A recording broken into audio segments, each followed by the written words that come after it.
এমন আল্লাহ আমরা পাইছি। উনি ছাড় দেয় কিন্তু ছেড়ে দেয় না। আল্লাহ কি দেয়? কি দেয় না? আবু জাহেলকে ছাড় দিয়েছিলেন, ঠিক কিনা? কিন্তু বদরের ময়দানে আল্লাহকে আবু জাহেলকে ছেড়ে দিছে? ওইদিকে আল্লাহ একেবারে সাইজ করে দিছে। ফেরাউনরেও আল্লাহ অনেক ছাড় দিলেন, কিন্তু সর্বশেষে লোহিত সাগরে যখন ঢুকাইছে তখন কি ছেড়ে দিছে? নমরুদরেও আল্লাহ অনেক ছাড় দিলেন, কিন্তু ল্যাংড়া মশা যখন নাকে ঢুকাইছে তখন কি ছেড়ে দিছে? তার মানে আল্লাহ ছাড় দেয় কিন্তু ছেড়ে দেয় না। চিল্লায় বলেন ঠিক কিনা? তো এই ছাড় পেয়ে যদি কেউ মনে করে আমারে ধরার কেউ নাই, তাহলে সে বোকা স্বর্গে বাস করে। আপনারা ঘুড়ি উড়িয়েছেন আকাশে? নাটাই দিয়ে যখন ঘুড়ি উড়ানো হয়, তখন যে নাটাই দিয়ে ঘুড়ি উড়ায় সে সুতা ছাড়তে থাকে, মানে ছাড় দেয়। কি দেয়? তো ছাড় দিলে ঘুড়ি আকাশের ডানে যায়, বায়ে যায়, এদিক যায়, ওদিকে যায়। ঘুড়ি মনে করে আমি পাইছি সুযোগ। কিন্তু বিকেল বেলা সে যখন নাটাই ধরে আবার টান দেয়, তখন ঘুড়ির আবার ফিরে আসতে হয়, কারণ ঘুড়ির মালিক ঘুড়িরে ছাড় দেয় কিন্তু ছেড়ে দেয় না। চিল্লা এখন ঠিক কিনা? এখনো যারা ছাড় পেয়ে মানুষ হয় না, আল্লাহর পথে আসে না, আল্লাহ বারবার তাদেরকে রিমাইন্ডার দেয়, সুযোগ দেয়। আল্লাহ সুযোগ না দিয়ে কাউকে পানিশমেন্ট দেয় না। সুবহানাল্লাহ পড়েন। অনেক সুযোগ আপনি জীবনে পাবেন ভালো হওয়ার, অনেক সুযোগ আল্লাহ দিবে। তারপরেও যদি সুযোগগুলো কেউ কাজে না লাগায়, তখন তার উপর আল্লাহর আযাব আর গজব চেপে বসে। যাহারাল ফাসাদু ফিল বাররি ওয়াল বাহরি বিমা কাসাবাত আইদিন নাস। জলে স্থলে যে অগ্নিকাণ্ড, এগুলো আমাদের হাতের কামাই। জলোচ্ছ্বাস, ভূমিকম্প, বন্যা, মহামারী, অতিবৃষ্টি, অনাবৃষ্টি, এগুলো আমাদের হাতের কামাই। আমরা যদি আল্লাহওয়ালা হয়ে যাই, তাহলে আমাদের জীবনটারে রহমত আর বরকত দিয়ে ভরে দিবে কে? আর আমরা যদি আল্লাহর বিরুদ্ধে যুদ্ধ ঘোষণা করি, ইসলামকে যদি মোল্লাতন্ত্র বলে সংসদ কাঁপাতে চাই, আছে না নাই? ইসলাম রে কি কয়? মোল্লাতন্ত্র। শুনছেন কথা? মুসলমানদের দেশ, মুসলমানদের সংসদ ভবন, আমাদের ভোটে নির্বাচিত জনপ্রতিনিধি ওইখানে যাই আম করে বাস দেয়, ওখানে যে ইসলামের বিরুদ্ধে কথা বলে। মাননীয় প্রধানমন্ত্রীর উচিত এই আগাছাগুলারে সাফ করে দেয়া। এগুলো আগাছা, ইসলামের বিরুদ্ধে যারাই কথা বলবে এগুলো আগাছা। চিল্লায় বলেন ঠিক কিনা?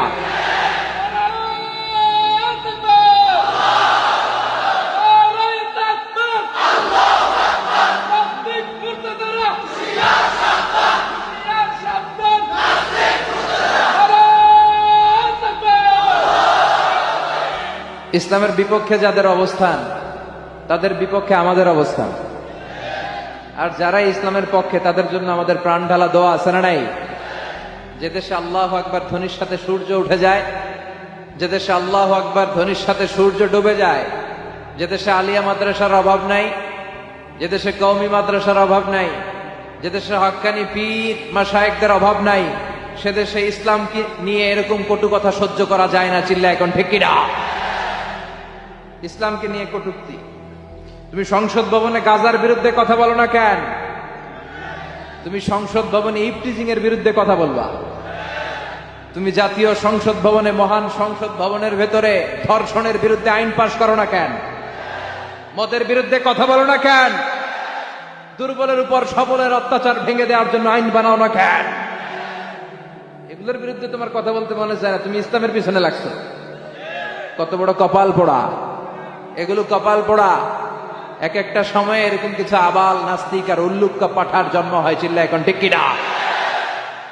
এদের ইসলাম ভাল লাগে না, ওরা ইসলামের আলোকে নিভিয়ে দিতে চায়। আল্লাহ বলে তুই আজীবন ফু দিবি কিন্তু নিভবে না, এই বাতিকে আমি চিরকাল জেলে রাখবো। এটা অসম্ভব। ইসলাম হচ্ছে চারা গাছের মতো, ওদের ইসলামের কথা সহ্য হয় না, ওরা ইসলামকে মাটির নিচে গেড়ে ফেলতে চায়। কিন্তু ইসলাম হচ্ছে চারা গাছের মতো, এটাকে গেড়ে দিলে এটা গাছ হয়ে উপরের দিকে ওঠে। বিশ্বনবী বললেন ইন্নাল্লাহা যাওয়ালি আল আরদা কুল্লাহা, আল্লাহ পুরো পৃথিবীটাকে ছোট্ট করে আমার সামনে দেখালেন। ফারাআইতু মাশারিকাহা ওয়া মাগারিবাহা, আমি পৃথিবীর প্রাচ্য পাশ্চাত্য ডানে বায়ে সব দেখলাম, পুরো পৃথিবীটা দেখলাম। আর আল্লাহ আমারে ওয়াদা দিলেন, নবী আমি এই পৃথিবীর ডানে বায়ে সামনে পেছনে প্রাচ্যে পাশ্চাত্যে আপনি যা যা দেখেছেন, যতটুকু জায়গা দেখেছেন পৃথিবীর আনাচে কানাচে প্রতিটা ইঞ্চি মাটির ভেতরে আমি কালেমার বাণীকে আমি আল্লাহ পৌঁছে দেব। ওয়ালা বাইতা ওয়াবার ওয়ালা মাদার ইল্লা আদখালাহুল্লাহু হাযা দ্বীন। এই পৃথিবীর বুকে এমন কোন ছনের ঘর থাকবে না, টিনের ঘর থাকবে না, বিল্ডিং থাকবে না, মরুভূমি থাকবে না, কোন জঙ্গল থাকবে না, এমন কোন পাহাড় থাকবে না যেই জায়গা থেকে আল্লাহু আকবারের ধ্বনি উচ্চারিত হবে না। চিল্লা এখন ঠিক কিনা? এটা আল্লাহর দেওয়া ওয়াদা। এই বিজয় যদি কারো সহ্য না হয়, ইসলামের গণজোয়ারে যদি কারো চুলকানি হয়ে যায়, কারো যদি অ্যালার্জি বেড়ে যায়, ওদের ব্যাপারে আল্লাহ বলে মুতু বিগাইযিকুম, তোরা তোদের রাগ, তোদের হিংসা আর তোদের অহংকার নিয়ে তোরা মর। তোদের রাগ তোদের ভেতরে থাকবে, তোরা ইসলামের কিচ্ছু করতে পারবি না। চিৎকার করে বলেন ঠিক কিনা? আমি কয়েকদিন আগেও একটা জরিপে দেখলাম 2070 সালের মধ্যে ইউরোপ আমেরিকাতে ইসলাম সবচেয়ে বড় ধর্ম হিসেবে আত্মপ্রকাশ করবে। খ্রিস্টানদের সংখ্যা কমে যাবে। খ্রিস্টানদের যে চার্চ গুলো আছে, গির্জাগুলো আছে, এগুলো মুসলমানরা কিনে কিনে এখন মসজিদ বানায় ফেলতেছে। আলহামদুলিল্লাহ কইবেন না? লোকজন কালিমা পড়ে পড়ে মুসলমান হয়ে যাচ্ছে দিনকে দিন। ধারণা করা হচ্ছে 2100 সালের মধ্যে খ্রিস্ট ধর্ম লোপ পেতে পারে। স্যামুয়েল হ্যান্টিংটন একটা বই লিখেছেন, দ্য ক্ল্যাশেস অফ সিভিলাইজেশন, সভ্যতার সংঘাত। ওই বইতে উনি বলেছেন পৃথিবীতে অনেক সভ্যতা দাঁড়িয়েছে, অনেক সভ্যতা মরেছে। সিন্ধু সভ্যতা, মহেঞ্জোদারো সভ্যতা, গ্রিক সভ্যতা, ইরাকি সভ্যতা, মিশরীয় সভ্যতা, মেসোপটেমীয় সভ্যতা, এক এক সভ্যতার উত্থান হয় আবার পতন হয়। তিনি তার বিশ্লেষণে বলেছেন এই সব সভ্যতার পতনের পরে যে সভ্যতাটা দাঁড়াবে আর ওই সভ্যতার কোনো পতন হবে না, সেই সভ্যতার নাম হচ্ছে ইসলামী সভ্যতা। এই ইসলামী সভ্যতাকে ধ্বংস করে দেওয়া, ধূলিসাৎ করে দেওয়া অসম্ভব। কারণ এটা আল্লাহর দেয়া ধর্ম, এটা শান্তির ধর্ম, এটা মানবতার ধর্ম, এটা কল্যাণের ধর্ম, এটা একটা বিপ্লবী ধর্ম। চিল্লায় বলেন ঠিক কিনা? এই লা ইলাহা ইল্লাল্লাহ এটা একটা বিপ্লবী বাণী। এটা কি বাণী? এটা জগৎকে পাল্টে দেয়, সাগরের স্রোতকে উল্টে দেয়, মানুষের মন মানসিকতা মস্তিষ্কের পরিবর্তন সাধন করে দেয়। যে ওমরে ফারুক তলোয়ার নিয়ে বিশ্বনবীকে হত্যা করতে এসেছে, সেই ওমরে ফারুকের জীবনকে পরিবর্তন করে দিয়েছে। চিল্লা এখন ঠিক কিনা? আর আমরা লা ইলাহা ইল্লাল্লাহ দিয়ে ভিক্ষা করি রাস্তায়, আছে না নাই? একটা টাকা দিয়া যান আমি গরিব ইনসান, আখিরাতে সওয়াব পাইবেন পাহাড় সমান। এটা কয় আল্লাহ ইলাহা ইল্লাল্লাহ। এটা বানাইছি ভিক্ষার কালেমা। আসলে কি ভিক্ষার কালেমা? এটা বিপ্লবী কালেমা। এটা ইতিহাস রচনা করে, এটা ইতিহাস পাল্টে দেয়, এটা আল্লাহর জমিনে আল্লাহর বাস্তবায়নের আইকন হিসেবে কাজ করে। চিল্লায় বলেন ঠিক কিনা? এটা বিপ্লবী বাণী। সৈয়দ কুতুব শহীদ রাহিমাহুল্লাহ তাফসীর ফি জিলালিল কোরআনের রচয়িতা, উনি যখন জিলালিল কোরআন লিখলেন, মিশরের মধ্যে ইসলামী আন্দোলনের, ইসলামী হুকুমতের, ইসলামী রাষ্ট্র কায়েমের গণজোয়ার তৈরি হলো। মানুষের মুখে স্লোগান শুরু হয়ে গেল। মিশরের তাগড়া যুবকেরা রাস্তায় বেরিয়ে পড়ল আর স্লোগান দিতে লাগলো, ইনিল হুকম ইল্লা লিল্লাহ, সৃষ্টি যার, জমিনে আইন চলবেও। গোটা মিশর তালমাচা। তৎকালীন সময়ের প্রেসিডেন্ট মিশরের জামাল আব্দুল নাসের, তিনি দেখলেন অবস্থা খারাপ।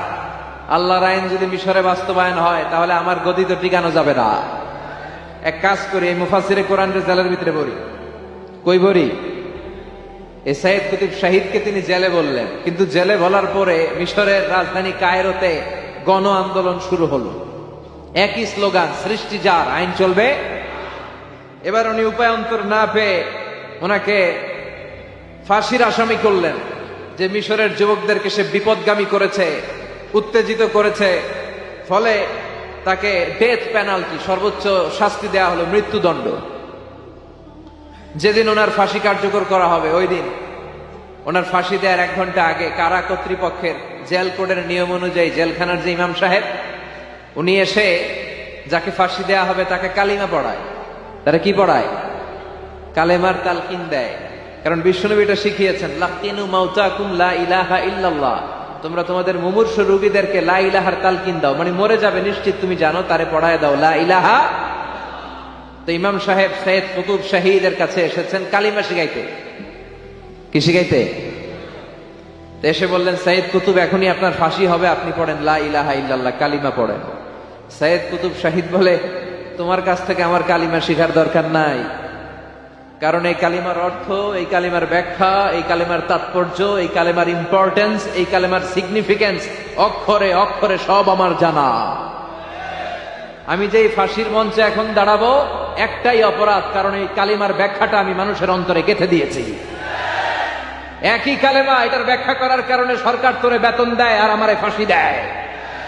তার মানে তোর কালেমা আমার কালেমা এক কালিমা না, দুইজনের কালিমার মধ্যে পার্থক্য আছে না নাই? ইমানে ইমানে পার্থক্য আছে না নাই?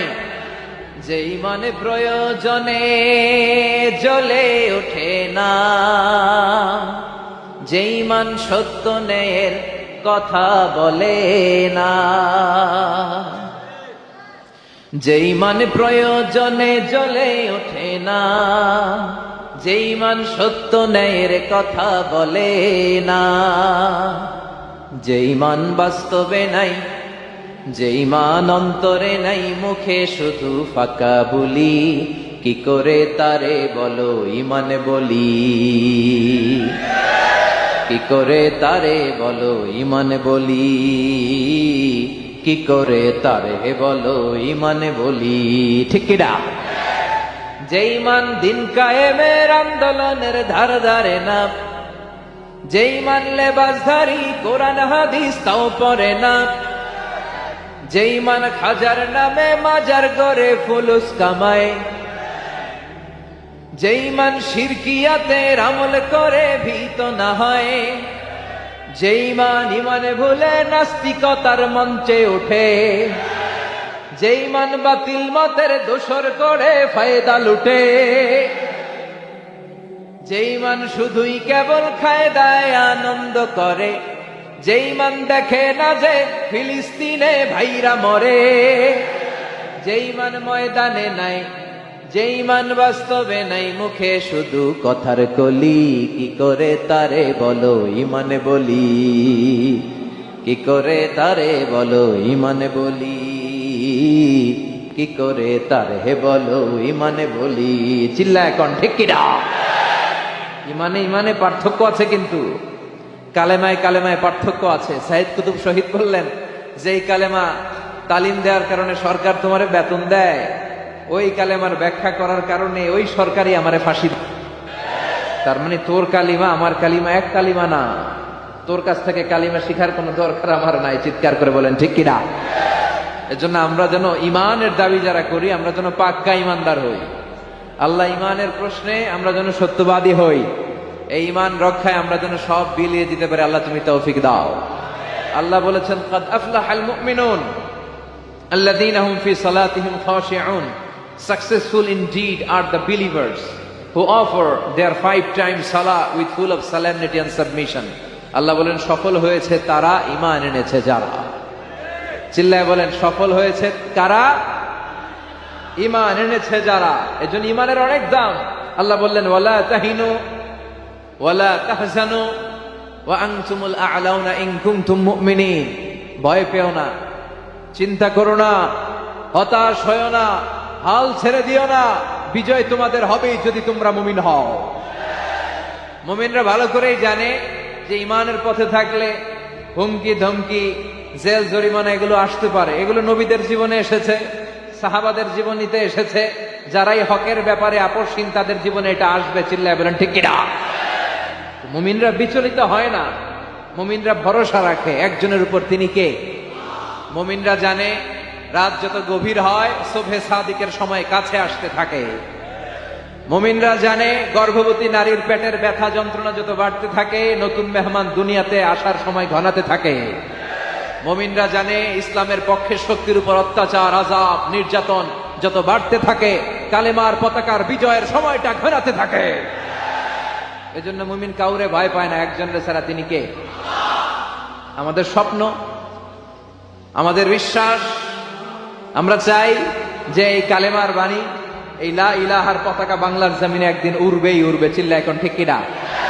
কোন একদিন এ দেশের আকাশে কালিমার পতাকা উড়বে, সেদিন সবাই খোদাই বিধান পে দুঃখ বেদনা ভুলবে, ঠিক কিনা? আশা আছে আছে না? ভয় ঢুকছে, ডর ঢুকছে? মুমিন কাউরে ভয় পায়? একজনকে ছাড়া, চিল্লায় বলেন তিনি কে? আল্লাহ, আমরা আমাদের সর্বোচ্চ পরীক্ষাটা যেন দিয়ে যেতে পারি, তুমি তৌফিক দাও। আস-সা'য়ু মিন্না ওয়াল ইতমামু মিনাল্লাহ। চেষ্টা থাকবে আমাদের, সফলতা দেওয়ার মালিক কে? খেয়াল করে শুনবেন, পৃথিবীতে অনেক নবী ছিল, তারা কিয়ামতের দিন তাদের উম্মতকে নিয়ে দাঁড়াবে। বিশ্বনবী দাঁড়াবে হাজার কোটি উম্মত নিয়ে, কেউ দাঁড়াবে কয়েক কোটি উম্মত নিয়ে, কেউ দাঁড়াবে কয়েক লক্ষ, কেউ দাঁড়াবে 50,000, কেউ 10,000, কেউ দাঁড়াবে 20 জন উম্মত নিয়ে, কেউ দাঁড়াবে 10 জন, কেউ দাঁড়াবে 5 জন, কেউ দাঁড়াবে 2 জন উম্মত নিয়ে। মানে তার সারা জীবনের দাওয়াতি কর্মকাণ্ডে মাত্র 2 জন লোক সাড়া দিয়ে কালেমা পড়ে ইসলামে ঢুকেছে। অফিহিম নবিয়্যুন মাহু ওয়াহিদ রাজুল ওয়াহিদ, এমন নবীও দাঁড়াবে তার উম্মত মাত্র একজন। চিল্লায় বলেন তো কয়জন? নবীও একজন, উম্মত। অফিহিম নবী লাইসা মাহু আহাদ, এমনও নবী থাকবে যার সাথে উম্মত হিসেবে কেউ দাঁড়াবে না। তার মানে তার সারা জীবনের দাওয়াতি কর্মকাণ্ডে একজনও তার ডাকে সাড়া দিয়ে মুমিন হয় নাই। তার মানে কি ওই নবী ব্যর্থ নবী? ওই নবী কি ব্যর্থ না সফল? আস-সা'য়ু মিন্না ওয়াল ইতমামু মিনাল্লাহ। আমরা চেষ্টা করে যাব, সফলতা দেওয়ার মালিক কে? এজন্য ওয়ালা তাহিনু ওয়ালা তাহজানু ওয়া আনতুমুল আ'লাউনা ইন কুনতুম মুমিনিন। আল্লাহ বলেন, ভয় পেও না, হতাশ হয়ো না, নিরাশ হয়ো না, হাল ছেড়ে দিও না, একটু ভরসা রেখো। কার উপর? না তাওয়াক্কালু আলাল্লাহিল মুস্তাআন, আমরা আল্লাহর উপর ভরসা রাখি। আল্লাহ, তুমি আমাদেরকে তৌফিক দাও। বিয়ের মধ্যে কুফু জরুরি। কুফু এটাকে বলে দ্য কম্প্যাটিবিলিটি, একরকম হওয়া। এর মধ্যে 2 ধরনের, একটা ম্যান্ডেটরি আর একটা অপশনাল। ম্যান্ডেটরি হচ্ছে রিলিজিয়ন, বর কনের ধর্ম এক হইতে হবে। ছেলে মুসলমান মেয়ে হিন্দু, বিয়ে হবে এটা? ছেলে বৌদ্ধ মেয়ে মুসলমান, বিয়ে হবে না। বড় মুসলমান, কনেও। তবে হ্যাঁ, মুসলিম ছেলেরা আহলে কিতাব নারীদেরকে বিয়ে করতে পারবে বিশুরুত, উইথ কন্ডিশনস, কিছু শর্ত সাপেক্ষে। যদি এমন পরিস্থিতি হয়, স্থানীয় মুফতিদের কাছ থেকে জেনে নেবেন কি কি শর্তের আলোকে বিয়ে করতে পারবে। কিন্তু ধর্ম যদি ভিন্ন হয় তাহলে বিয়ে হবে, এটা কম্পালসারি, এটা লাগবেই। আর যেটা অপশনাল, এটা হচ্ছে social status, financial status, natural defect. Like প্রধানমন্ত্রীর ছেলে যদি মুচির মেয়েরে বা মেথরের মেয়েরে বিয়ে করে, বিয়েটা জায়েজ, কিন্তু এই বিয়ে টিকার কথা না। কথা বলেন, কারণ স্ট্যাটাসে মিলার দরকার আছে না নাই? আবার ছেলে খুব সুস্থ, মেয়ের 1 চোখ নাই 2 হাত নাই, বিয়ে যদি করেও টিকার কথা না। ফ্যামিলিতে কানাঘুষা হবে, মেয়েটারে কষ্ট দেওয়া হবে, বলা হবে তোরে করুণা করা হয়েছে, ঝামেলা আছে না নাই? দ্য কম্প্যাটিবিলিটি, যতটুকু সম্ভব তাদের স্ট্যাটাস মিলিয়ে বিয়ে দেওয়া দরকার আছে না নাই? এরপরে ছেলে মেয়েকে দেখবে, মেয়েও ছেলেকে দেখবে। আইনটা কার? উদ্দেশ্য হবে বিয়ে, শুধুমাত্র বিয়ের উদ্দেশ্যে ছেলেও মেয়েকে দেখতে পারবে, মেয়েও ছেলেরা দেখতে পারবে, ঠিক কিনা? কিন্তু বিয়ে ছাড়া এমনি দেখা দেখি করা যাবে নাকি? এমনি পার্কে যাওয়া যাবে নাকি? এমনি 14ই ফেব্রুয়ারিতে ঘোরা যাবে? 14ই ফেব্রুয়ারি আছে নাকি ফরিদপুরে? কি নাম এটা?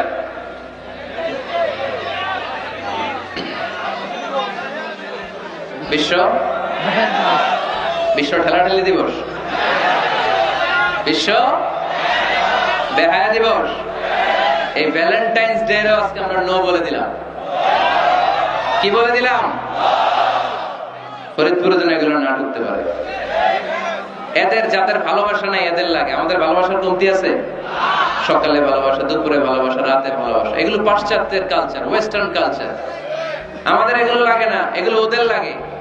আমেরিকা, ওয়েস্টের, ইউরোপের আপনি প্রিজন, জেলখানাগুলো যদি ঘুরেন, হসপিটাল যদি ঘুরেন, ওল্ড হোম যেগুলো আছে, ঘুরলে দেখবেন যে বছরের একদিন বাবারে একটা কার্ড দিয়ে আসে আর বলে, বাবা আই লাভ ইউ। মারে একটা কার্ড দিয়ে আসে, মা আই লাভ ইউ, কারণ বিশ্ব মা দিবস আজকে। সারা বছর তোমার খোঁজ খবর নেই না, আজকে যদি কিছু টাকা না পাঠায় আর কার্ড না পাঠায়, এটা হয়? এজন্য বছরের একদিন তারা ভালোবাসা পালন করে, আর তারা নাম দিছে বিশ্ব মা দিবস। বিশ্ব বাবা দিবস। ভালোবাসা নাই, তাই বছরের একদিন ওরা ভালোবাসার অভিনয় করে।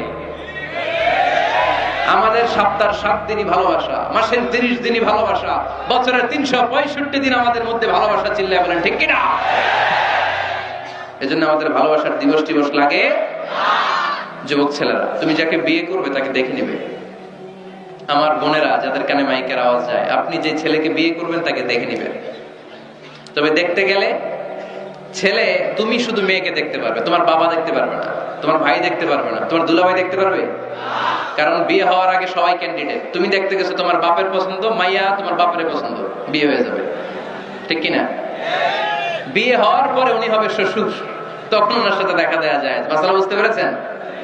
এজন্য বিয়ের আগে একে অপরকে দেখে নেয়া, জেনে নেয়া, এটা সুন্নাত। কিভাবে দেখতে পারেন? Dissent photo sharing. ভালো ফটো শেয়ার হতে পারে।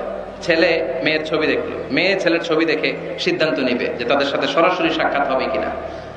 যদি সিদ্ধান্ত নেয় যে এই বিয়েতে আমরা আগাবো, then face to face meeting, but it should be public, not private. Not in the locked room. আবদ্ধ রুমের ভেতরে হতে পারবে না। কারণ আবদ্ধ রুমে যদি কোনো বেগানা নারী আর পুরুষ থাকে, সেখানে দুজন থাকে না, ওই কনফারেন্সে তৃতীয় আরেকজন যুক্ত হয়, তার নাম শয়তান, ঠিক কিনা? এমন জায়গায় দেখা সাক্ষাৎ হতে হবে যেখানে আপনাদের কথা পাশে কেউ শুনছে, অথবা খোলামেলা কোনো রেস্টুরেন্টের আলাদা কোনো ঘর, সেখানে মুরব্বীরা দুই দিকে আপনাদেরকে 5-7 মিনিটের জন্য দেখা দেখির সুযোগ দেবে। এটা জায়েজ। কথা বুঝতে পেরেছেন? প্রথম স্টেপ ফটো দেখলেন, দ্বিতীয় স্টেপ সরাসরি দেখলেন।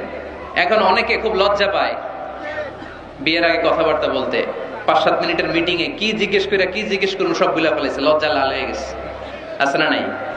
বাড়িতে আসার পরে মনে হলো, হায় রে, আসল কথাই তো জিজ্ঞেস নেই। যার সাথে এক ছাদের নিচে থাকবো আজীবন, এরা আসল কথাই তো জিজ্ঞেস করলাম না।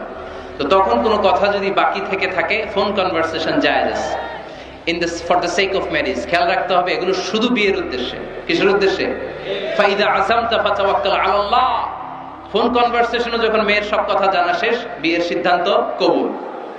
আর যদি সিদ্ধান্ত না হয়, সেখান থেকে কেটে পড়তে হবে, ছবি ফেরত দিতে হবে, যোগাযোগ বন্ধ করে দিতে হবে। আর কোথাও পার্কে যে একসাথে বসে দেখা সাক্ষাৎ করা যাবে না। কিন্তু বিয়ের জন্য সবটাই জায়েজ, দেখা জায়েজ। আর যাকে ফিল করবা তাকে বিয়ে করবা, ঠিক কিনা? ভালো না বাসলে বিয়ে করা যাবে? কথা বলেন না কেন? এক সাহাবী এসে বলেন, ইয়া রাসূলুল্লাহ, এক আনসারী মহিলার সাথে আমার বিয়ের কথা চলতেছে, আমি বিয়ে করব, আপনি দোয়া করে দেন। বিশ্বনবী বললেন, আনাদারতা ইলাইহা, যারে তুমি বিয়ে করবা তারে দেখেছো নাকি? সাইয়েদনা জাবের রাদিয়াল্লাহু তাআলা আনহু বললেন, না দেখি নাই। আব্বা আম্মা আত্মীয় স্বজন দেখছে, আমি দেখি নাই। বিশ্বনবী বললেন, ইযহাব ফানদুর ইলাইহা, ভুল করেছো, তাড়াতাড়ি যাও, নিজ চোখে আগে মেয়েটারে দেখে নাও। সুবহানাল্লাহ পড়েন। সুবহানাল্লাহ। তাহলে এই সহিহ মুসলিমের হাদিস, বিষ্ণু ধমক দিয়ে বললেন, ইযহাব, যাও, না দেখে কিসের বিয়ে? আব্বা দেখছে, আম্মা দেখছে, বিয়ে তো করবা তুমি দেখো। তার মানে দেখে নেয়া সুন্নাত, ঠিক কিনা? জাবের রাদিয়াল্লাহু তাআলা উনি কি করলেন দেখেন।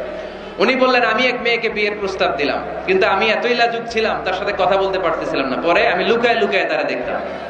সুবহানাল্লাহ কইবেন না? সাহাবী ফাকুনতু আতাখাব্বাউ লাহা।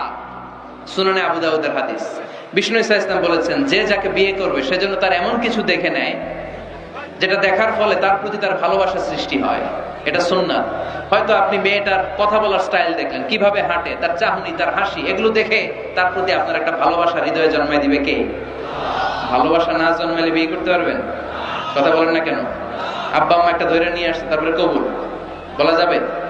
এগুলোর জন্য এদেশে ডিভোর্সের রেট বাড়তেছে। ছেলে মেয়েদেরকে ওপেনলি একে অপরের সাথে দেখা করার সুযোগ করে দেয় না। বিয়ের আগে মুরব্বীদের সুপারভিশনে কথা বলা, দেখার সুযোগ করে দিবেন। যখন পূর্ণাঙ্গভাবে দেখা দেখি হয়ে যাবে, আল্লাহর উপর তাওয়াক্কুল করে কবুল বলে ফেলতে হবে, ঠিক কিনা? এজন্য স্কলাররা বলে, ইদা লা তাকনা লা তাতাযাওয়াজ, যদি তোমার ভালো না লাগে বিয়ে করবে না। আল্লাহ কোরআনে বলে নাই, ফানকিহু মিনান নিসাই মাসনা ওয়া সুলাসা, ইচ্ছে মতো বিয়ে করো না। আল্লাহ বলেছে, ফানকিহু মা তাবা লাকুম মিনান নিসাই মাসনা ওয়া সুলাসা ওয়া রুবা, যারে তোমার ভালো লাগে। মা তাবা লাকুম, যাকে দেখে তোমার ভালো লাগে, যাকে তুমি জীবন সঙ্গিনী করতে চাও, এরকম দেখে দেখে বিয়ের দরকার আছে না নাই? দেখলা, ফোনে কথাও বললা, তারপর মন একবার এদিকেও টানে ওদিকেও টানে, আছে না নাই? এরকম বিয়েতে হয় না? এই কথা শুনতেছেন? মনোযোগ আছে না গেছে? মনে এদিকেও টানে ওদিকেও টানে, এক্ষেত্রে ইস্তেখারা করবেন। কি করবেন? কি করবেন? ইস্তেখারা কখনো শোনেন নাই? ইস্তেখারা হচ্ছে আপনি রাতে 2 রাকাত নামাজ পড়ে একটা দোয়া পড়ে আল্লাহর কাছে চাইবেন, আল্লাহ আমার জীবন সঙ্গিনী বাছাই করতে চাই, একসাথে আমরা দুনিয়াতেও সংসার করব, তোমার জান্নাতেও একসাথে ঢুকতে চাই, এরকম লাইফ মেট, লাইফ পার্টনার এই মেয়েটা আমার জন্য হবে কিনা, বা মেয়ে দোয়া করবে এই ছেলেটা আল্লাহ আমার জন্য হবে কিনা আমি জানি না, তুমি তোমার পক্ষ থেকে এমন ইঙ্গিত দাও বা আমার হৃদয়ে এমন একটা দিক নির্দেশনা দাও যাতে আমি সঠিক সিদ্ধান্তে চলে আসতে পারি। এই দোয়াটা পড়ে 2 রাকাত সালাত পড়ে আপনি যদি ঘুমান, আপনাকে আরশের উপর থেকে দিক নির্দেশনা দিবে কে? আল্লাহ। ইটস নট নেসেসারি যে you have to see the dream. আল্লাহ আপনাকে স্বপ্নে দেখাই দিবে এমনটা নয়, হয়তো এমন হতে পারে একটা ইঙ্গিত আপনি পাবেন, অথবা ঘুম থেকে ওঠার পরে এই ফ্যামিলির প্রতি আপনার একটা আলাদা আকর্ষণ জাগবে, তখনই আপনি বুঝবেন আল্লাহর পক্ষ থেকে এই রহমত নাজিল করেছে কে? ইস্তেখারা করবেন। সহিহ বুখারীর হাদিস, কানা রাসূলুল্লাহ সাল্লাল্লাহু আলাইহি ওয়াসাল্লাম ইউআল্লিমুনা আল-ইস্তিখারা ফিল উমুরি কুল্লিহা কামা ইউআল্লিমুনা সূরাতা মিনাল কুরআন। বিশ্বনবী আমাদেরকে যেভাবে কোরআনের সূরা শিখাতো ওইভাবে ইস্তেখারাও শিখায় দিয়েছে, বলেন সুবহানাল্লাহ। 2 রাকাত নামাজ পড়বেন, এরপর আল্লাহর কাছে দোয়া করবেন, আল্লাহুম্মা ইন্নী আস্তাখিরুকা বিইলমিক ওয়া আস্তাকদিরুকা বিকুদরাতিক। ও আল্লাহ, আপনার কাছে আমরা চাই, কোনটা ভালো দেখিয়ে দেন। ওয়া আসআলুকা মিন ফাদলিকাল আযীম ইন্নাকা তাকদির ওয়া লা আকদির ওয়া তা'লাম ওয়া লা আ'লাম ওয়া আনতা আল্লামুল গুয়ুব। আল্লাহুম্মা ইন কুনতা তা'লামু আন্না হাযাল আমরা খায়রুন লি ফি দীনি ওয়া মা'আশি ওয়া আকিবাতি আমরি ফাকদুরহু লি ওয়া ইয়াসসিরহু লি সুম্মা বারিক লি ফি। পড়েন আমিন। আল্লাহুম্মা ইন কুনতা তা'লামু আন্না হাযাল আমরা শাররুন লি ফি দীনি ওয়া মা'আশি ওয়া আকিবাতি আমরি ফাসরিফহু আন্নি ওয়াসরিফনি আন। আল্লাহ, এটা যদি আমার দুনিয়ার জন্য ভালো হয়, আমার আখিরাতের জন্য ভালো হয়, তাহলে এই সম্বন্ধের দিকে, এই পরিণয়ের দিকে, এই ফ্যামিলির সাথে সম্পর্কের দিকে আমার মনটারে ঝুঁকায় দেন। আপনার মন ঝুঁকায় দিবে কে?